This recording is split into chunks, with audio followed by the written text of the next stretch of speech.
Surrey's poem.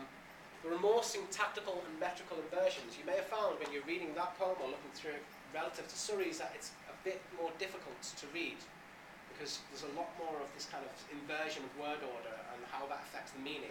So it gets a bit tougher, it gets a bit complex. The equivalent in the late 16th century sonnet, the sonnets of Sidney and the sonnets of Shakespeare, have their equivalent in mannerist art. For example, the art of Michelangelo, where everyone is all turned and twisted about, and which in turn gives way to the Baroque. And you find this whole movement of more complex movements in the art. Edmund Spenser doesn't look quite as dash or as exciting as Sidney, but he did, as we know, invent a new form of sonnet, named after himself, modestly. And as you can see it here, his sonnet sequence is called the Amoretti, still following Italian, Amoretti meaning little loves. Men call you fair, and you do credit it, for that yourself ye daily such do see. But the true fair, that is the gentle wit and virtuous mind, is much more praised of me. For all the rest, however fair it be, shall turn to naught, and lose that glorious hue, but only that is permanent and free from frail corruption that doth flesh ensue. That is true beauty, that doth argue you to be divine, and born of heavenly seed, derived from that fair spirit from whom all true and perfect beauty did at first proceed. He only fair, and what he fair hath made, all other fair like flowers untimely fade. Right. Yep.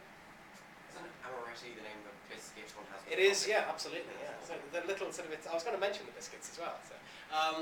So whenever you next have small Italian biscuits when drinking coffee, you can think of Edmund Spenser and his fancy sonnets.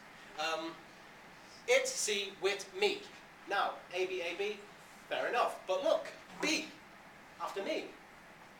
He reproduces the rhymes in close proximity. Whereas in the English sonnet, it's usually A, B, C, D, C, D. In Spenser, he doubles up. So it's A, B, C, C, D, C, D, E, E. It's more complex, it's more difficult. It means that despite the quatrains and the sestet being all separate from one another, they're linked by rhymes, so there's more unity throughout them. Again, the Spenserian sonnet is a tough cookie. So 3 quatrains of rima catenate, alternate rhyme, followed by a couplet. And that concatenation, that linking, is increased by repetition of rhymes. So they're both self-contained and linked at the same time. And again, it's almost what the sonnet was made to do. This different sections all bound together in a very complex and intricate manner. There's an emphasis here on Neoplatonic idealism, because in the Renaissance, Plato becomes the poster boy after Aristotle had been the sort of dominant philosophical influence of the late medieval period. So, according to Plato, of course, all we see here are reflections of perfect forms which exist in the realm of ideals. So we exist in the realm of becoming, the realm of perfect forms is the realm of being. Everything here is but a pale imitation of perfection, but you can glimpse that perfection on earth. And so Neoplatonism is this kind of the dominant thought in the period. And Spenser goes into that. If you read Spenser's 4 hymns, it gives a kind of a nice account of that.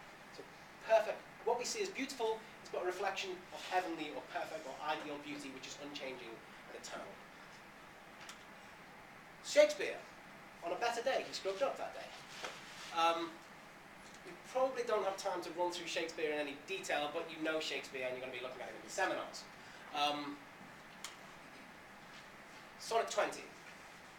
Again, Shakespeare writes his sonnets, they're in 2 sections. The first 126 sonnets are dedicated to a fair youth, a young man, and the last 30 about are dedicated to the dark lady of the sonnets. And the dark lady, he's always kind of, he's not very nice to her at all, basically, whereas he adores this young man, or his speaker does. And this is sort of, the young man looks like a woman. So a woman's face with nature's own hand painted, hast thou, the master mistress of my passion. A woman's gentle heart, but not acquainted with shifting change as is false women's fashion. And I more bright than theirs, less false in rolling, gilding the object whereupon it gazeth, a man in hue, all hues in his controlling, which steals men's eyes and women's souls amazeth. And for a woman wert thou first created, till nature, as she wrought thee, fell a doting, and by addition me of thee defeated, by adding one thing to my purpose nothing.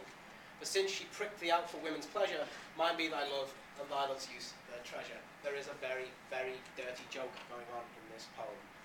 Nothing, for example, was the slang for the female genitalia. My purpose, nothing. So he's saying my male equivalent of the female genitalia, which is on the back. She pricked thee out. Pricked there is an obvious joke as well. So I'm not going to go too far into this, but if you read the poem in detail, you'll find filth, because Shakespeare was a monger of filth. So, Shakespeare's structure. Shakespearean sonnet, which is in fact the Surrean sonnet, as we know, it was not Shakespeare's own invention.